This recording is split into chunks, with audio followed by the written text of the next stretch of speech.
Doctor صاحب سوال یہ پوچھا گیا ہے کہ عورت محرم کے بغیر سفر نہیں کر سکتی، تو پھر امہات المؤمنین رضوان اللہ علیہن نے جو حج کا سفر کیا تھا تو اس میں محرم کا ذکر نہیں ہے، انہوں نے بغیر محرم کے سفر کیا تھا۔ الحمدللہ رب العالمین والصلاة والسلام علی نبینا محمد وعلی آلہ وصحبہ اجمعین۔ اس میں کوئی شک و شبہ نہیں کہ محرم کے بغیر سفر کرنا عورت کے لیے جائز نہیں ہے، وہ سفر عمرے کا ہو یا حج کا، وہ سفر تعلیم کے لیے ہو یا کسی تقریب میں شرکت کرنے کی غرض سے ہو یا پکنک منانے کے لیے ہو، کاروبار کے لیے ہو، ایک شہر سے دوسرے شہر جانا یہ سفر ہے اور عورت کے لیے جائز نہیں ہے کہ محرم کے بغیر سفر۔ جہاں تک تعلق ہے امہات المؤمنین رضوان اللہ علیہن کا کہ انہوں نے محرم کے بغیر سفر کیا، تو شاید اس میں اشارہ اس حدیث کی طرف ہے جو بخاری شریف میں آئی ہے کہ جناب عمر فاروق رضی اللہ تعالیٰ عنہ نے اپنے زمانے میں جب آخری حج کیا تو اس حج میں انہوں نے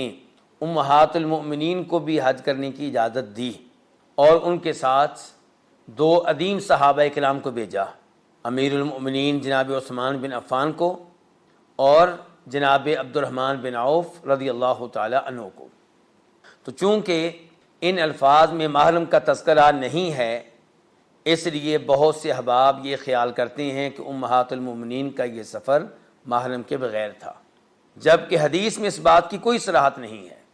جناب عمر فاروق نے جناب عثمان بن عفان کو بھیجا ان کے ساتھ، عبد الرحمن بن عوف کو بھیجا ان کے ساتھ، اس کا یہ مطلب کہاں سے نکل آیا کہ محرم ساتھ کوئی نہیں تھا؟ آپ غور کریں، اس زمانے میں لوگ کثرت سے حج کرتے تھے، بار بار حج کرتے تھے، تو کیا حج کرنے والوں میں سیدہ عائشہ کا کوئی بھائی نہیں ہوگا، ان کا کوئی بھتیجا نہیں ہوگا، ان کا کوئی بانجا نہیں ہوگا،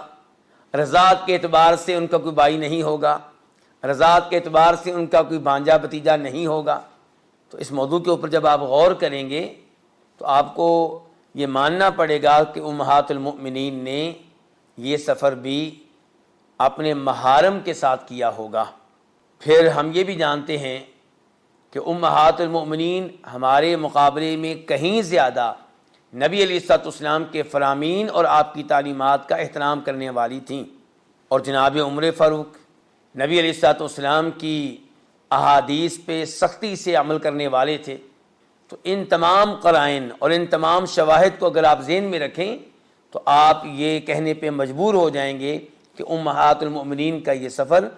محارم کے ساتھ ہی ہوگا۔ جہاں تک تعلق ہے ان دو عظیم شخصیات کا، تو یہ سرکاری طور پہ ان کے ساتھ تھیں، ان کی خدمت کے لیے، ان کی حفاظت کے لیے، انہیں راحت پہنچانے کے لیے،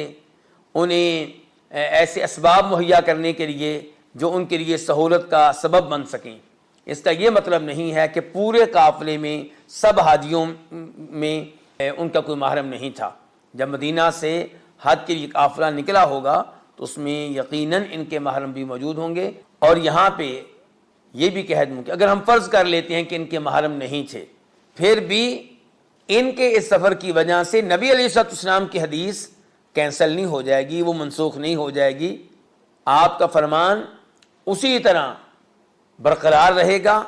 اس کی حجت قائم و دائم رہے گی، اس کی اتھارٹی قائم و دائم رہے گی۔ امہات المؤمنین کے سفر کی وجہ سے اگر ہم مان لیں کہ انہوں نے محرم کے بغیر کیا تھا تو نبی علیہ الصلوۃ والسلام کی حدیث کی حجیت پہ کوئی فرق نہیں پڑے گا، وہ حدیث اسی طرح رہے گی کہ محرم کے بغیر سفر کرنا جائز نہیں ہے۔ واللہ تعالی اعلم۔